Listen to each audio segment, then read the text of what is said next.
आप ठीक कह रहे हैं, पहलवान किसी भी तरह से मेरे योग्य नहीं है। अब मैं ही उसे छोड़ दूंगी और आज से मैं आपके साथ ही रहूंगी। राजा उसकी बातों में आ गया और उसके साथ अंदर चला गया। घर के आंगन में पहलवान की पत्नी ने जो कच्चे सूत की चारपाई कुएं के ऊपर बिछा रखी थी और उस पर मखमल की चादर डाली थी, उसी चारपाई की ओर इशारा करते हुए पहलवान की पत्नी ने कहा, महाराज आप इस चारपाई पर बैठिए, मैं अभी आती हूँ।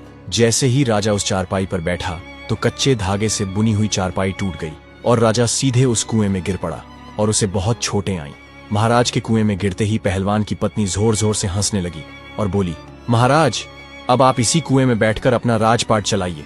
ये सुनकर महाराज सोचने लगा, ये क्या हो गया, अब तो मैं फंस गया। जब 3-4 दिन हो गए और राजा अपने दरबार में नहीं पहुंचा तो मंत्री सोचने लगा, महाराज को क्या हुआ। महाराज तो पहलवान की पत्नी के पास गए थे, न जाने वहां क्या कर रहे हैं, मुझे भी चलकर देखना चाहिए। ऐसा सोचकर मंत्री भी पहलवान के घर की ओर चल पड़ा। मंत्री पहलवान के दरवाजे पर पहुंचा और आवाज लगाई तो पहलवान की पत्नी बाहर आई। बाहर आकर उसने देखा कि राजा के मंत्री जी खड़े हैं। वह बोली, कहिए मंत्री जी, कैसे आना हुआ।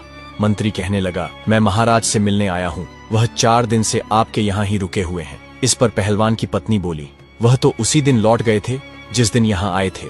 यह सुनकर मंत्री सोचने लगा, अच्छा हुआ महाराज यहाँ नहीं है, अब मैं इससे अपने दिल की बात कह दूंगा।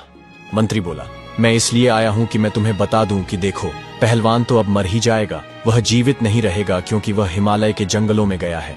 तुम कहाँ अकेली यहाँ रहोगी, इसलिए तुम मेरे साथ चलो, मैं तुम्हें महाराज के महल में रख लूंगा। पहलवान की पत्नी ने जब मंत्री की बात सुनी तो वह मंत्री के इरादे समझ गई।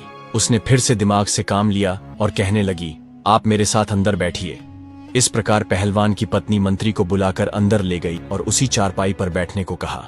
मंत्री जैसे ही चारपाई पर बैठा तो वह भी सीधे कुएं में गिर पड़ा। मंत्री को देखकर राजा कहने लगा, मंत्री जी तुम यहाँ कैसे। तब मंत्री ने कहा, महाराज आप यहाँ कैसे।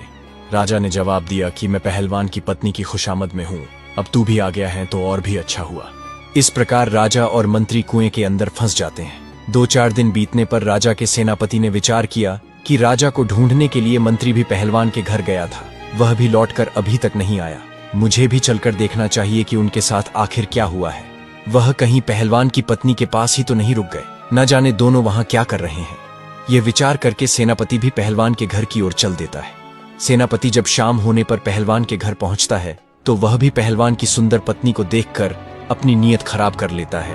पहलवान की पत्नी सेनापति को भी अपने घर के अंदर ले जाती है और उसी खाट पर बैठने को कहती है। जैसे ही सेनापति खाट पर बैठा वह भी नीचे कुएं में गिर गया, जहां राजा और मंत्री पहले से ही पड़े हुए थे। जब राजा और मंत्री ने सेनापति को देखा तो कहने लगे, सेनापति तुम भी यहाँ आ गए। सेनापति बोला, अरे महाराज आप भी यहीं हैं, मैं तो आपको ही ढूंढने आया था। राजा बोला, तुमने मुझे ढूंढ लिया, अब पड़े रहो। अब वे सोचने लगे कि कहाँ फंस गए। वह तो पहलवान की पत्नी को लेने आए थे और उल्टे उनकी ही जान के लाले पड़ गए। अगले दिन राजा के कोतवाल ने मन में विचार किया कि मैं भी चलकर देखता हूँ कि महाराज, मंत्री और सेनापति अब तक क्यों नहीं लौटे। जो भी पहलवान की पत्नी के पास जाता है वह लौटकर क्यों नहीं आता है। यही विचार करके कोतवाल भी पहलवान के घर की ओर चल देता है। कोतवाल भी उसी प्रकार उस कुएं में पहुंच जाता है जहां राजा, मंत्री और सेनापति पहले से ही विराजमान थे। यह देखकर राजा कहने लगा, कोतवाल जी आप भी यहाँ आ गए। कोतवाल ने भी पूछा, राजा साहब आप यहाँ क्या कर रहे हैं। राजा बोला, वही कर रहा हूँ जो आप यहाँ करने आए थे, अब पड़े रहो इसी में। दोस्तों 100 हाथ गहरे कुएं में गिरने से सभी को बहुत चोटें आई थीं। कोई लंगड़ा हो गया था, कोई लूला, किसी का चेहरा बिगड़ गया था तो किसी की आंख चली गई थी। पहलवान की पत्नी रस्सी के सहारे थोड़ा बहुत भोजन और पानी उन लोगों तक पहुंचा देती थी ताकि वे जीवित रह सकें। इस प्रकार राजा और उसके साथियों को कुएं में पड़े पड़े लगभग 15 दिन बीत गए। अब तो वे चारों उस कुएं में पड़े पड़े बीमार पड़ने लगे। अब राजा मन ही मन सोचने लगा कि यहाँ से कैसे निकला जाए। अब वे बहुत दुखी हो गए थे। उन्होंने आपस में सलाह की कि किसी तरह पहलवान की पत्नी से गिड़गिड़ाकर माफी मांगकर बाहर निकलना चाहिए, बाद में हम इसे इसके किए की सजा जरूर देंगे। यही सोचकर राजा ने पहलवान की पत्नी को आवाज लगाई और माफी मांगते हुए कहने लगा, हमें माफ कर दो और हमें यहाँ से बाहर निकाल दो।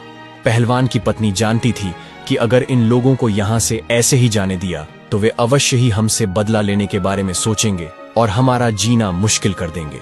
इसीलिए उसने अपने मन में एक नई योजना बनाई और महाराज से कहा, महाराज मैं आप लोगों को बाहर निकाल तो दूंगी और महल भी जाने दूंगी, लेकिन मेरी एक शर्त है कि जिस तरह मैं आप लोगों को यहां से भेजूंगी वैसे ही आप लोग यहां से जाएंगे।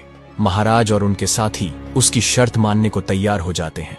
तब पहलवान की पत्नी कहती है, तो ठीक है, आप 2 दिन का इंतजार और करिए, तीसरे दिन हम आपको आपके महल तक स्वयं पहुंचा देंगे।